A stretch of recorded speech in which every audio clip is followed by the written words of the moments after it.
CM కలిసి ఒక నిమిషం పర్మిషన్ కూడా ఇవ్వలేదు.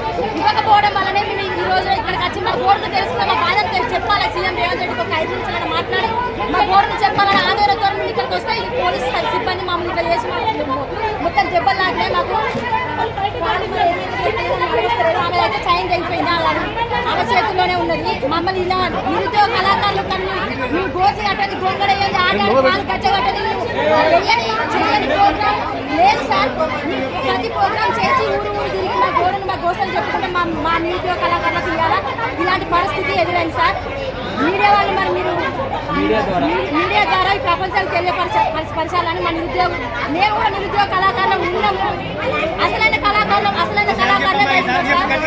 ఆ రోజు సారథిలో జాబులు ఇచ్చిండ్రు. మరి ఆ జాబులు ఎట్లా పోయినాయో ఏం కదో మాకు తెలియదు. అసలు మేము ఆ రోజు నుంచి ఈ రోజు దాకా మాది ఇదే పోరు, ఇదే కొట్లాట. కనీసం మమ్మల్ని గుర్తించండి సార్ రేవంత్ రెడ్డి గారు. మా నిరుద్యోగ కళాకారులకు కనీసం 1000 ఉద్యోగాలు ఇప్పించి మా నిరుద్యోగ కళాకారులను గుర్తించాలని కోరుకుంటూ నా మనవిని మీ ముందు మీ కాలంలో చూస్తున్నాను సార్. ప్రతి ఒక్క సమస్యని పరిష్కరించడానికి ఈరోజు రాష్ట్ర ప్రభుత్వం ప్రయత్నం చేస్తున్నది. అందుకే ఆనాడు ధనిక రాష్ట్రంగా చంద్రశేఖరరావు గారికి అప్పచెప్పినాం. ఈరోజు దివాలా తీసిన రాష్ట్రంగా మా చేతికి అప్పచెప్పింది. అందుకే మిత్రులారా,